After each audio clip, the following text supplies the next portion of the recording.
గన్నవరం విమానాశ్రయం నుంచి ఢిల్లీ వెళ్తున్న ప్రయాణికుడి వద్ద తనిఖీల్లో బుల్లెట్ లభ్యమవడం కలకలం సృష్టిస్తోంది. యూపీకి చెందిన కానిస్టేబుల్ ఆనంద్ కుమార్ యాదవ్ తన సోదరుడికి విజయవాడలోని విట్ వర్సిటీలో ఇంటర్వ్యూ ఉండడంతో తోడుగా వచ్చాడు. తిరుగు ప్రయాణంలో బ్యాగులో బుల్లెట్ ఉన్నట్లు ఎయిర్ ఇండియా ప్రతినిధులు గుర్తించి అతన్ని గన్నవరం పోలీసులకు అప్పగించారు. పోలీసులు కేసు నమోదు చేసుకుని దర్యాప్తు చేస్తున్నారు.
రాజమహేంద్రవరం శివార్లలో ఉన్న దివాన్ చెరువు దగ్గర ఫ్లైఓవర్ నిర్మాణానికి కేంద్రం గ్రీన్ సిగ్నల్ ఇచ్చింది.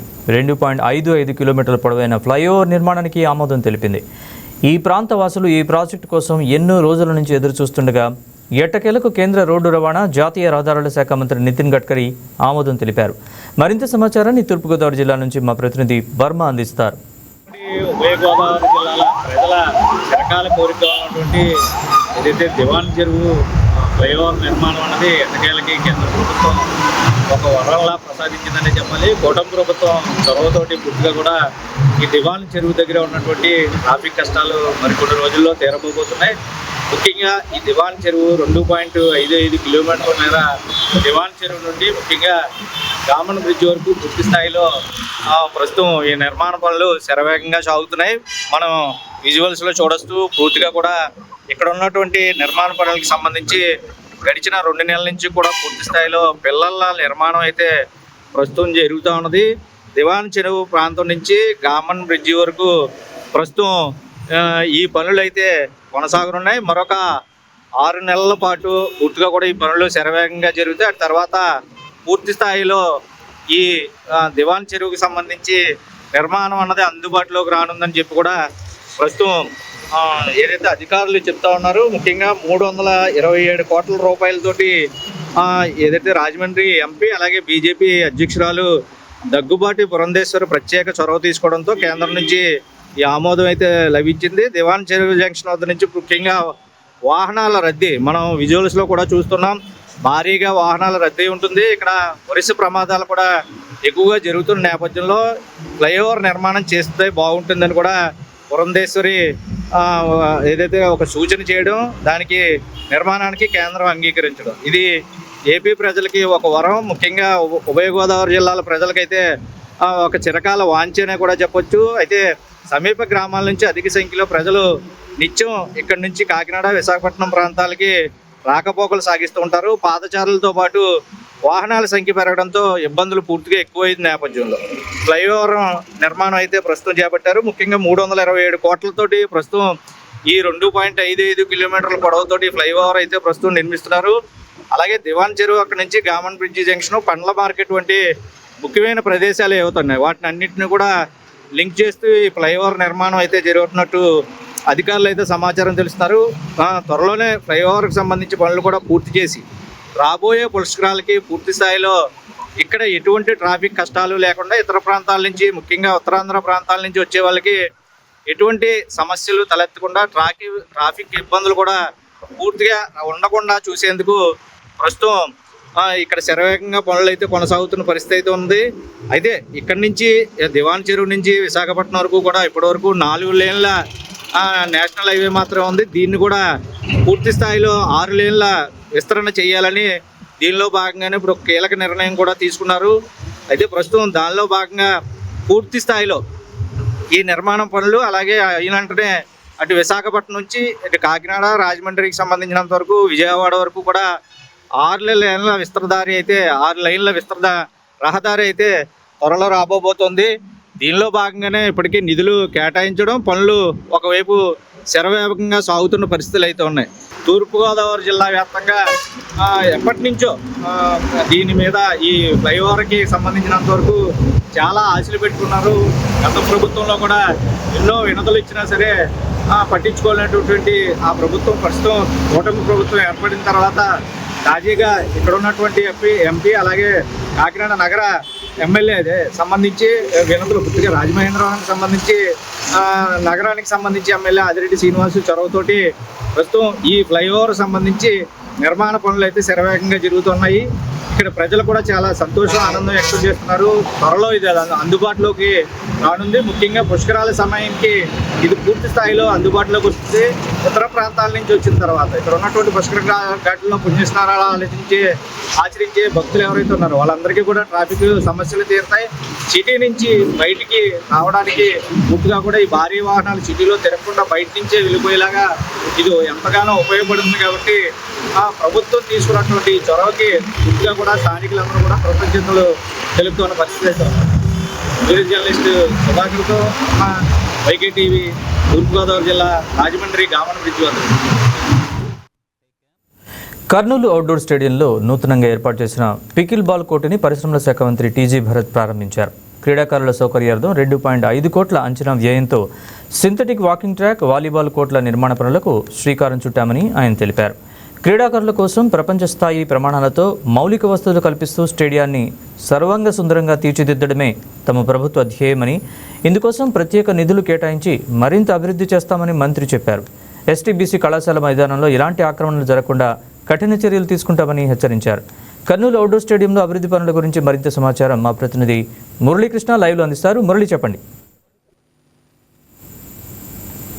కర్నూలు పట్టణంలో క్రీడాకారులను ప్రోత్సహించేందుకు మంత్రి టీజీ భరత్ ప్రత్యేక చర్యలు చేపట్టారు. ఏదైతే కర్నూలు పట్టణంలో ఉన్నటువంటి క్రీడాకారులు సౌకర్యంగా క్రీడలు ఆడుకునేందుకు కర్నూలులో ఉన్నటువంటి అవుట్డోర్ స్టేడియంలో పికిల్ బాల్ కోర్ట్ ను ఇవాళ మంత్రి టీజీ భరత్ ప్రారంభించారు. అదే రకంగానే స్టేడియానికి వచ్చేటటువంటి వాకర్ల కోసం కూడా దాదాపు 2.5 కోట్ల వ్యయంతో సింథటిక్ వాకింగ్ ట్రాక్ తో పాటు వాలీబాల్ కోర్ట్ ను కూడా ఏర్పాటు చేసేందుకు కూడా మంత్రి టీజీ భరత్ శ్రీకారం చుట్టారు. అయితే ప్రస్తుతం కర్నూలు పట్టణంలో కర్నూలు స్మార్ట్ సిటీలో భాగంగా పలు అభివృద్ధి కార్యక్రమాలకు మంత్రి టీజీ భరత్ శ్రీకారం చుట్టారు. ఇందులో భాగంగానే కర్నూలులో క్రీడాకారులను ప్రోత్సహించేందుకు క్రీడాకారులు అత్యుత్తమ ప్రతిభ కనబరిచి జాతీయ అంతర్జాతీయ స్థాయిలో తమ సత్తా చాటి కర్నూలు జిల్లాకు గర్వకారణంగా నిలవాలని టీజీ భరత్ ఆకాంక్షించారు. ఇందులో భాగంగానే ఇవాళ కర్నూలు అవుట్డోర్ స్టేడియంలో ఎన్నో ఏళ్లుగా ఈ క్రీడాకారులు వేచి చూస్తున్నటువంటి పికిల్ బాల్ కోర్ట్ తో పాటు అటు వాలీబాల్ కోర్ట్ ను కూడా మంత్రి టీజీ భరత్ కోర్ట్ ను కూడా ఏర్పాటు చేసేందుకు కూడా మంత్రి టీజీ భరత్ ప్రత్యేక చర్యలు చేపట్టాలని చెప్పుకోవచ్చు. ప్రధానంగా కర్నూలు పట్టణంలో క్రీడాకారులు ఇప్పటికే జాతీయ అంతర్జాతీయ స్థాయిలో వివిధ క్రీడల్లో అత్యుత్తమ ప్రతిభ కనబర్చి జిల్లాకే గర్వకారణంగా నిలిచినటువంటి పరిస్థితి నెలకొంది. కర్నూలు జిల్లా నుంచే అటు క్రికెట్ మహిళా క్రికెట్ జట్టుకు ప్రాతినిధ్యం వహిస్తున్నటువంటి అంజలి శర్వాణి వంటి గొప్ప గొప్ప క్రీడాకారులు ఈ కర్నూలు జిల్లా నుంచి ఎంపికైనటువంటి నేపథ్యంలో మరింత మంది క్రీడాకారులు తమ ప్రతిభను బయటికి తీసి కర్నూలు జిల్లా ఖ్యాతిని మరింత పెంచాలని చెప్పి కూడా ఆకాంక్షించారు. ఇందులో భాగంగానే క్రీడాకారులకు ఎక్కడ కూడా ఎలాంటి అసౌకర్యాలు కలగకుండా అన్ని సౌకర్యాలతో కూడినటువంటి ఈ క్రీడా మైదానాన్ని కూడా తీర్చిదిద్దుతాము. మరింత మెరుగైన సౌకర్యాలు ప్రపంచ స్థాయిలో క్రీడా మైదానాలు ఏ రకంగా ఉన్నాయి వాటన్నిటిని కూడా పరిశీలించి ఆ స్థాయిలో తీర్చిదిద్దుతామని చెప్పి కూడా హామీ ఇచ్చారు. క్రీడాకారులు తమకు ఈ పని కావాలి, ఈ క్రీడా మైదానం ఈ రకంగా మాకు అభివృద్ధి చేయాలని చెప్పి కోవడమే ఆలస్యం. తమ ప్రభుత్వం ఖచ్చితంగా వాళ్ళు కోరిన వెంటనే తగిన చర్యలు తీసుకుంటుంది, పలు అభివృద్ధి కార్యక్రమాలు చేస్తుందని చెప్పి కూడా హామీ ఇచ్చినటువంటి పరిస్థితి నెలకొంది. ప్రధానంగా కర్నూలు పట్టణంలో దాదాపు ప్రతిరోజు కూడా కర్నూలు అవుట్డోర్ స్టేడియంలో అటు వాలీబాల్ కావచ్చు, క్రికెట్ కావచ్చు, వాకింగ్ చేసేటటువంటి వాళ్ళు కావచ్చు, యోగా వివిధ క్రీడలకు సంబంధించి దాదాపు 1000 మందికి పైగా ఈ క్రీడా మైదానాన్ని ఉపయోగించుకుంటుంటారు. అదే రకంగానే క్రీడా శిక్షణకు సంబంధించి కూడా ప్రత్యేక కోర్టు కూడా ఏర్పాటు చేసి క్రికెట్ లో ప్రావీణ్యం పొందినటువంటి కోచ్ ను కూడా ఏర్పాటు చేసినటువంటి పరిస్థితి నెలకొంది. మరోవైపు యోగాకు సంబంధించినటువంటి కార్యక్రమాలలో భాగంగా యోగా అంతర్జాతీయ స్థాయిలో గుర్తింపు పొందినటువంటి యోగా శిక్షకులను కూడా ఏర్పాటు చేసి అటు యోగా అటు ఆర్చరీ వంటి క్రీడల్లో కూడా కర్నూలు జిల్లా క్రీడాకారులు రాణిస్తున్నటువంటి పరిస్థితి నెలకొంది. దీన్ని దృష్టిలో ఉంచుకొని మరింత మెరుగైన సౌకర్యాలు కల్పించేందుకు ఈ కార్యక్రమాలు చేపట్టామని చెప్పి కూడా చెప్తా ఉన్నారు మంత్రి TG Bharat. Right, thank you Muralikrishna.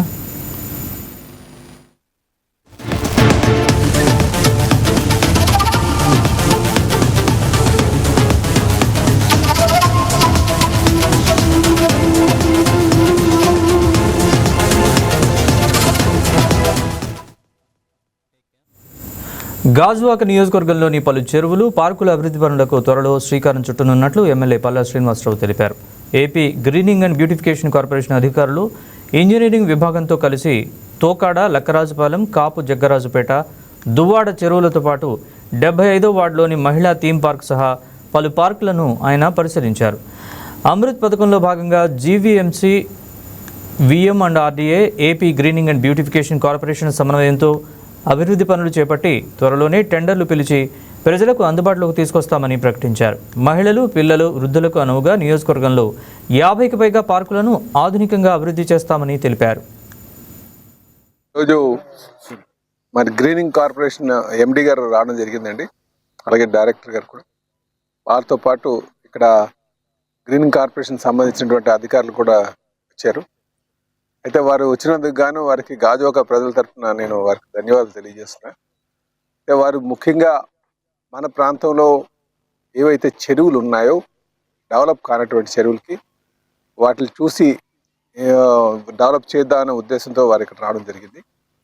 అయితే ఈ డెవలప్మెంట్లో ముఖ్యంగా వారు చెప్పింది ముందు బండ్ అంతా కూడా రెడీ చేసి ఆ బండ్ తర్వాత పిచ్చింగ్ ఉంది, స్టోన్ పిచ్చింగ్ చేసి, ఎందుకంటే జనరల్గా పాత కొన్ని చెరువులు డెవలప్ చేసాం, వాటికి స్టోన్ పిచ్చింగ్ లేదు.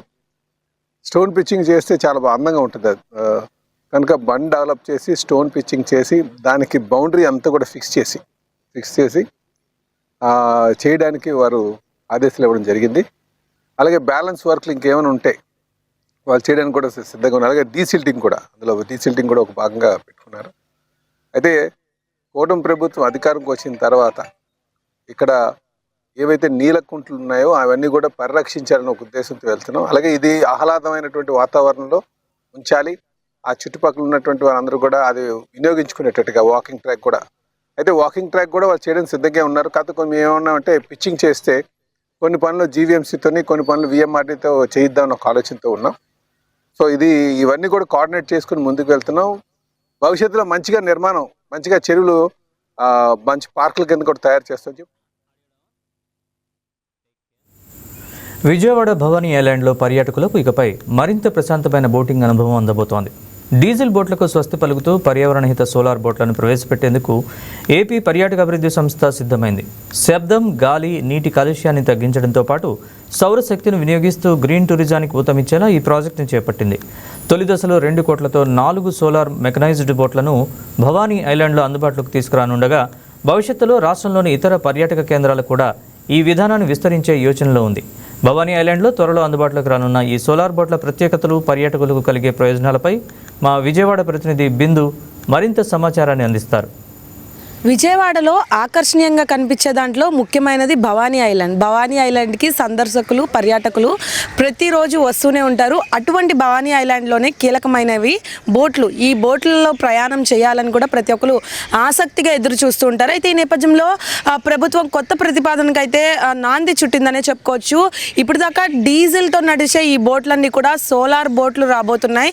ఈ డీజిల్తో నడిపే ఈ ప్రతి బోట్ని కూడా సోలార్ బోట్గా మార్చబోతున్నారు. ఎందుకంటే డీజిల్ బోట్తో చూసుకుంటే పర్యావరణానికి హాని కలిగిస్తడం కాకుండా ఏదైతే కృష్ణానది ఉందో, కృష్ణానదిలో చాలా వరకు కాలుష్యరహితమైన ఏవైతే ఈ సంఘటనలు జరుగుతున్నాయో దానికి కూడా నాంది పలకాలని ఈ డీజిల్ బోట్లని ఆపి సోలార్ బోట్లను అయితే తేబోతున్నారు. అయితే మనం రెండింటితో పోల్చుకుంటే డీజిల్ బోట్ల యొక్క కాస్ట్ అయితే దాదాపు 3 లక్షల నుండి 2 లక్షలు అట్లా మధ్యలో ఉంటుంది. అయినప్పటికీ కూడా సోలార్ బోట్ల కాస్ట్ అయితే చాలా వరకు 5 లక్షల నుండి 6 లక్షల మధ్యలో ఉంటుంది. అయినా కూడా సోలార్ బోట్లనే తేవాలని అంటున్నారు. సూర్య రశ్మి కాంతితో నడిచే ఈ సోలార్ బోట్లు పర్యావరణ రహితమైన బోట్లు, అదేవిధంగా పూర్తిగా ఏదైతే భవానీ ఐలాండ్ ఉందో భవానీ ఐలాండ్లో పూర్తిగా పర్యావరణాన్ని కాపాడుతుంటుంది. సౌండ్ పొల్యూషన్ అనేది కూడా ఖచ్చితంగా ఉండదు. కాబట్టి ఈ సోలార్ బోట్లు రావాలని కూడా భవానీ ఐలాండ్లో రానున్న రోజుల్లో తేవాలని కూడా అనుకుంటున్నారు. ముఖ్యంగా సందర్శకులు ప్రతిరోజు పర్యాటకులు భవానీ ఐలాండ్ని సందర్శిస్తారు కాబట్టి ప్రతి ఒక్కరు కూడా బోటు విహారం కోసమే ఎదురు చూస్తుంటారు. ఈ బోటు విహారంలో ఏ కొత్తదనం కానీ కనీసం ఏదైనా కొత్తగా ఉందా లేదా అని చూస్తుంటారు. అయితే సూర్యరశ్మితో స్టార్ట్ అయ్యే ఈ బోట్లకి రానున్న రోజుల్లో ప్రభుత్వం తీసుకురాబోతుందని కూడా ఇప్పటికే నిధులు కూడా ప్రకటించినట్టు తెలుస్తుంది. అయితే భవానీ ఐలాండ్ రానున్న రోజుల్లో అభివృద్ధి చెందబోతుంది. దాదాపు 4 సోలార్ బోట్లను తీసుకురాబోతున్నారు. డీజిల్ మెకానిజం బోట్లు ఇప్పుడు దాకా ఏవైతే ఉన్నాయో అవి ఆపేసి సోలార్ మెకానిజం బోట్లతో అయితే భవానీ ఐలాండ్లో ఇది తీసుకురాబోతున్నారు. ముఖ్యంగా పర్యాటకులకి ఇది ఒక మంచి వార్తనే చెప్పుకోవచ్చు. అదేవిధంగా హౌసింగ్ బోట్లను కూడా భవానీ ఐలాండ్లో స్టార్ట్ చేశారు. వెడ్డింగ్కి సంబంధించి పార్టీస్కి సంబంధించి కూడా కొత్తగా హౌసింగ్ బోట్లు అనేవి తీసుకొని వచ్చారు. టూరిజం ఉందా, టూరిజం పూర్తిగా డెవలప్ అవ్వాలనే నేపథ్యంతోనే ఆంధ్రప్రదేశ్ గవర్నమెంట్ ముందడుగులు వేస్తుందనే చెప్పుకోవచ్చు. దానికి సంబంధించే ఆ భవానీ ఐలాండ్లో ఇటువంటి అభివృద్ధి కార్యక్రమాలు చేపడుతున్నారు. ముఖ్యంగా ఈ బోట్లకు సంబంధించి కొన్ని కీలకమైన విషయాలు మనం మాట్లాడితే బోట్లు చాలా వరకు ప్రమాదాలకు గురవుతున్న నేపథ్యంలో కూడా కొత్త బోట్లు తీసుకురావాలి, కొత్త మెకానిజంని మళ్ళీ రూపొందించాలి, ఏఐ టెక్నాలజీ వాడి వీటిలన్నింటినీ మళ్ళీ మార్చే ఆవశ్యకత ఎంత మాత్రం ఉందని కూడా ఇటు టూరిజం చైర్పర్సన్ చెప్తున్నారు. అదేవిధంగా టూరిజం మినిస్టర్ కందుల దుర్గేష్ కూడా అంటూ ఉన్నారు. సో ఈ నేపథ్యంలో సోలార్ బోట్లు అయితే భవానీ ఐలాండ్కి కొత్త శోభ తీసుకురాబోతున్నాయి. విజయవాడ ప్రజలే కాకుండా ఆంధ్రప్రదేశ్ వ్యాప్తంగా భవానీ ఐలాండ్ని విజిట్ చేస్తుంటారు కాబట్టి వారందరికీ మంచి శుభవార్తనే చెప్పుకోవచ్చు.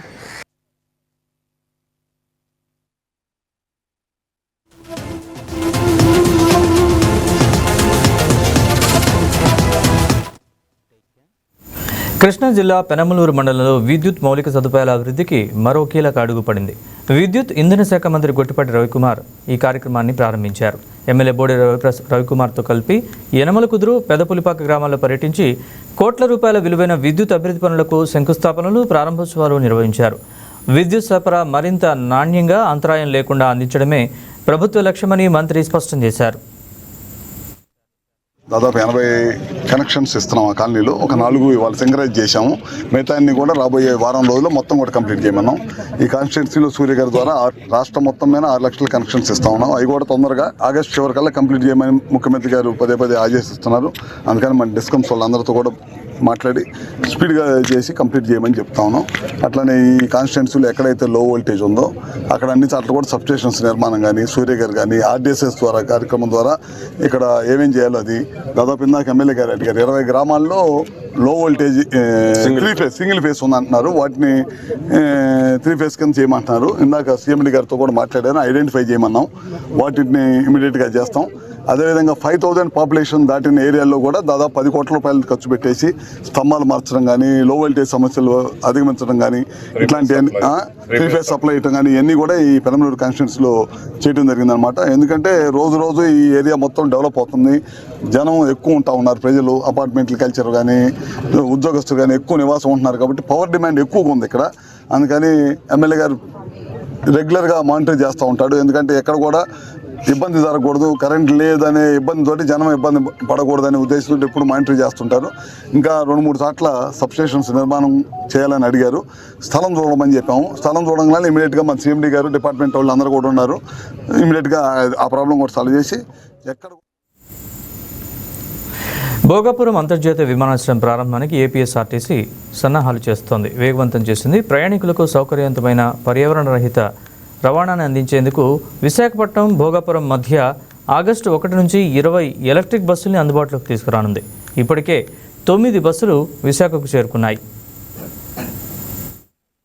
ఆగస్టు 1న ప్రారంభం కాబోతున్న భోగాపురం అంతర్జాతీయ విమానాశ్రయం సంబంధించి తాజా అప్డేట్ అయితే ఇప్పుడు రావడం జరిగింది. ప్రధానంగా మనం చూసినట్లయితే విశాఖ నుంచి భోగాపురం అంతర్జాతీయ విమానాశ్రయానికి ప్రజా రవాణా సంస్థ ఏదైతే ఆర్టీసీ ఉందో దాని సిద్ధమైన పరిస్థితి. ఈ నేపథ్యంలో ఇప్పటికే విశాఖకు ఎలక్ట్రికల్ బస్సులు కూడా రావడం జరిగింది. అసలు ఎన్ని ఓవరాల్గా బస్సులు రాబోతున్నాయి, ఏ రూట్లు నడబోతున్నారో మరిన్ని కూడా అడిగి తెలుసుకుని ప్రయత్నం చేద్దాం. మనతో పాటు విశాఖ ఆర్టీసీ ఆర్ఎం అప్పనాయుడు గారు ఉన్నారు. ఆయన మాటలు అడిగి తెలుసుకుని ప్రయత్నం చేద్దాం. ఇప్పుడు ఆల్రెడీ డేట్ కూడా కన్ఫర్మ్ అయింది.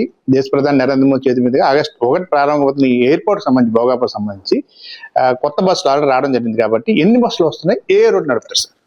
అందరికీ నమస్కారాలండి. మీకు అందరికీ తెలిసిన విషయమే, విశాఖపట్నానికి 100 బస్సులు ఎలక్ట్రిక్ బస్సులు శాంక్షన్ అయింది. అందులో 20 బస్సులు భోగాపురం ఎయిర్పోర్ట్కి, విశాఖపట్నం నుండి వివిధ ప్రాంతాల నుండి భోగాపురంకి ఎయిర్పోర్ట్కి ఎలక్ట్రికల్ బస్సులే నడపాలనే ఉద్దేశంతో ప్రభుత్వము 20 బస్సులు శాంక్షన్ జరిగింది. ఎక్స్క్లూజివ్గా అదనం బస్సులు.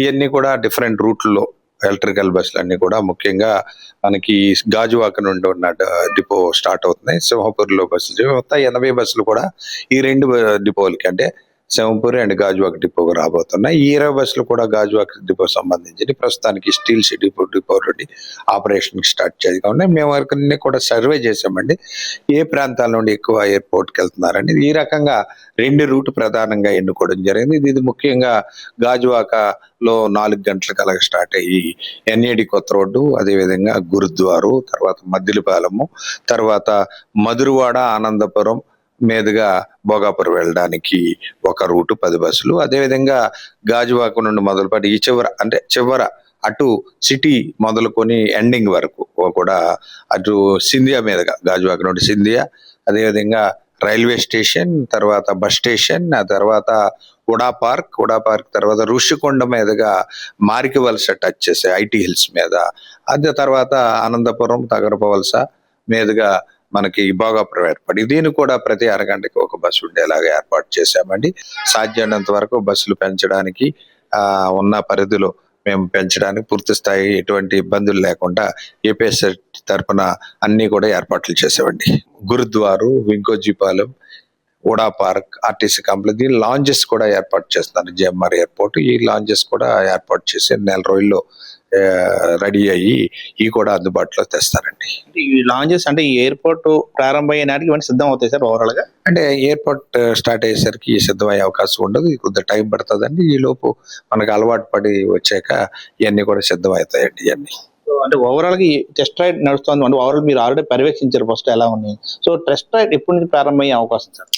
ట్రయల్ రన్ మేబీ 26, 27 తారీఖులో ట్రయల్ రన్ చేస్తాము. అదేవిధంగా ఇక్కడ ఛార్జింగ్ స్టేషన్స్ ఇంకా తయారవ్వలేదు కాబట్టి గాజువాక, సింహపురి మేమంతా కూడా అక్కడ ఏర్పాటు, ఎక్కడంటే ఇటు ఎయిర్పోర్ట్ లోనే, భోగాపురం ఎయిర్పోర్ట్లే ఛార్జింగ్ స్టేషన్స్ 3 ఏర్పాటు చేసామండి. అవి ఆల్రెడీ రెడీ ఉన్నాయి వర్క్ చేయడానికి. ఇక్కడ నుండి వెళ్ళి అక్కడ ఛార్జింగ్ తీసుకొని రిటర్న్ అయ్యేలాగా టెంపరీగా 2 months పాటు అక్కడే ఛార్జింగ్ చేసేలాగా అన్ని ఏర్పాట్లు భోగాపురం చేసామండి. ఈ ఫ్లైట్లు అంటే మీకున్ని ఈ పర్యవేక్షణలో అంటే ప్రయాణాలు ఎక్కువగా ఏ సమయాల్లో జరుగుతాయి అండ్ ఏ హోటల్లో స్టే చేస్తారు, ఏ ప్రాంతాల్లో ఎక్కువగా ఈ ఎయిర్పోర్ట్ వెళ్ళే ప్రయాణికులు ఉన్నారు, ఏమైనా ఐడెంటిఫై అయింది సార్ మీకు? ఐడెంటిఫై చేసి సర్వే చేసామండి. అన్వేపులు ఎక్కువ ప్రాంతంలో హోటల్స్, నవోటల్ హోటల్ నుండి ఎక్కువ ప్రయాణం చేస్తున్నారు. అదేవిధంగా పార్క్ హోటల్ నుండి ఎక్కువ ప్రయాణం చేస్తున్నారు. అదే ఎన్ఏడి నుండి ఈ మధ్య వచ్చిన కొత్త హోటల్స్ లో ప్రయాణం చేస్తారు. ఎక్కువ దిశలో సిటీ నుండి ఎక్కువ టెర్మినస్ హోటల్స్ నుండి ఎక్కువ ప్రయాణం అయితే ఎయిర్పోర్ట్ కి చేస్తుంది. ఈ రకంగా మేము లింకప్ చేసుకొని వాళ్ళకి రిజర్వేషన్ పెట్టి ఈ రకంగా లింకప్ చేసుకొని అందరికి టైఅప్ చేస్తామండి. విశాఖ నగరం నుంచి నడిబొడ్డు నుంచి ఎయిర్పోర్ట్ కి చేరుకునే సమయానికి సంబంధించి ప్రస్తుతానికి అయితే ఒక పర్యవేక్షణ నడుస్తా ఉంది. ఆ ఎలక్ట్రికల్ బస్సులు కూడా రావడం జరిగింది. మరిన్ని బస్సులు కూడా అతి త్వరలోనే విశాఖ బస్ డిపో గాజువాక ప్రాంతంలో ఏదైతే ఛార్జింగ్ వండర్ ఏర్పాటు చేయబోతున్నారో ఆ ప్రాంతానికి చేరుకోబోతున్నారు. త్వరలోనే దీని పర్యవేక్షణతో పాటు బస్సులు ఏ విధంగా నడుస్తున్నాయి, ఎంత సమయానికి ఆ ప్రాంతానికి చేరుకోవచ్చు, మరోవైపు ఆ బస్ స్టాప్ లో ప్రథమంగా జిఎంఆర్ ఆల్రెడీ కొన్ని ప్రాంతాల్లో ఆ ప్రయాణికుల సౌకర్యార్థం ఎవరైతే ఎయిర్పోర్ట్ కి ప్రయాణిస్తారో వారి సౌకర్యార్థం కొన్ని లాంజ్లు కూడా ఏర్పాటు చేసే ప్రక్రియ నడుస్తా ఉంది. కాబట్టి పూర్తి స్థాయిలో ప్రయాణికులకి భద్రతతో పాటు శీఘ్ర గమనంతో పాటు వారి ప్రయాణాలు కూడా హ్యాపీగా జరిగే విధంగా అన్ని రకాల ఏర్పాట్లు చేస్తా ఉన్నారు. అధునాతన టెక్నాలజీతో అధునాతన బస్సులను కూడా ఏర్పాటు చేసి ఎవరైతే ఎయిర్పోర్ట్ కి వెళ్ళాలనుకుంటున్నారో ఖచ్చితంగా వారికి ఆ సురక్షిత ప్రయాణం అందించే దిశగా ఆర్టీసీ అయితే సిద్ధమైందని చెప్పి కూడా విశాఖ ఆర్టీసీ ఆర్ఎం అప్పలనాయుడు మనతో పాటు చెప్పడం జరిగింది. వీడియో అనలిస్ట్ శ్రీనివాస్తో Durgaprasad, YK news, Visakha. NEET పరీక్ష పేపర్ లీకేజ్ వ్యవహారంపై విద్యార్థి సంఘాలు ఆందోళనను ఉధృతం చేస్తున్నాయి. ఈ నేపథ్యంలో విజయవాడలో విద్యార్థి సంఘాల ఉద్యమ కార్యాచరణను ప్రకటించాయి. జూలై 23న చలో లోక్ భవన్, జూలై 24న ఏపీ విద్యాసంస్థల బంద్ నిర్వహిస్తున్నట్లు నేతలు ప్రకటించారు. నీట్ పేపర్ లీకేజీ 23 లక్షల మంది రాసినటువంటి పరీక్షా పత్రం విద్యార్థులు అనేక మంది 22 మంది వరకు ఆత్మహత్యలు చేసుకున్నారు. దీనికి నీట్ పేపర్ లీకేజీ బాధ్యత వహిస్తూ కేంద్ర ప్రభుత్వం విద్యాశాఖ మంత్రి ధర్మేంద్ర ప్రధాన్ రాజీనామా చేయాలని కేంద్ర ప్రభుత్వం ఈ నీట్ పేపర్ లీకేజీలు అట్లాగే సిబిఎస్ఈ ఆన్ స్క్రీన్ మార్కింగ్ తప్పిదాలు వీటన్నిటికి బాధ్యత వహించాలి, జవాబుదారీతనంగా వ్యవహరించాలని గత నెల రోజులుగా ఢిల్లీ జంతర్ మంతర్ దేశవ్యాప్తంగా ఆందోళనలు జరుగుతూ ఉన్నాయి. గత 2 రోజుల క్రితం 20వ తారీఖున ఢిల్లీలో యువత జన్జీ తరం అంతా కదిలి ఢిల్లీ పార్లమెంట్ మార్చ్ నిర్వహిస్తే విద్యార్థులు యువతల మీద చాలా అన్యాయంగా అకృత్యంగా ఈరోజు విద్యార్థుల మీద లాఠీచార్జ్ చేశారు. ఇప్పటికీ ఒక విద్యార్థిని రామ్ మనోహర్ లోహియా హాస్పిటల్లో చావు బతుకుల మీద ఈరోజు కొట్టుమిట్టాడుతూ ఉంది. ఈరోజు పోలీసులు చేసినటువంటి దుర్మార్గమైనటువంటి దాడిని ఎస్ఎఫ్ఐ ఇతర విద్యార్థి సంఘాలన్నీ తీవ్రంగా ఖండిస్తూ ఉన్నాయి. ఈ ఏవైతే డిమాండ్స్ ఉన్నాయో ధర్మేంద్ర ప్రధాన్ రాజీనామా చేయాలని, అట్లాగే నేషనల్ టెస్టింగ్ ఏజెన్సీ దాదాపు దేశవ్యాప్తంగా జరిగినటువంటి ఈ 2014 నుంచి 152 పరీక్షా పత్రాలు లీకేజ్ అయినట్లు అనేక వార్తలు రుజువులు కూడా వస్తూ ఉన్నాయి. ఈ పరీక్షా పత్రాలు లీకేజ్ కాకుండా భవిష్యత్తులో ఉండాలి అంటే ప్రభుత్వం జవాబుదారీతనంగా వ్యవహరించాలి. కేంద్ర విద్యాశాఖ మంత్రి ధర్మేంద్ర ప్రధాన్ వెంటనే రాజీనామా చేయాలని ఈరోజు అన్ని విద్యార్థి సంఘాలు డిమాండ్ చేస్తూ ఉన్నాయి. ఈరోజు ఆంధ్రప్రదేశ్ రాష్ట్రంలో 23వ తారీఖున చలో లోక్ భవన్కి అన్ని విద్యార్థి సంఘాలు పిలుపునిస్తూ ఉన్నాయి. 24వ తారీఖున రాష్ట్ర వ్యాప్త విద్యా సంస్థల బంద్కి విద్యార్థి సంఘాలు, యువజన సంఘాలు పిలుపునిస్తూ ఉన్నాయి. ఈ చలో లోక్ భవను అట్లాగే రాష్ట్ర వ్యాప్త విద్యా సంస్థల బంద్ ఈ 23, 24 తేదీల్లో జరుగుతూ ఉన్నాయి. వీటిని రాష్ట్ర విద్యార్థి లోకం మేధావులందరూ జయప్రదం చేయాలని కోరుతా ఉన్నాం. 24వ తారీఖున మెగా పేరెంట్స్ టీచర్స్ మీటింగ్ కూడా జరుగుతూ ఉంది. ప్రభుత్వాన్ని మేము విన్నవిస్తూ ఉన్నాం. మెగా పేరెంట్స్ టీచర్స్ మీటింగ్ కూడా వాయిదా వేసుకోవాలని. ఇవి బులెటిన్ విశేషాలు. అప్డేట్స్ కోసం stay tune to YK TV.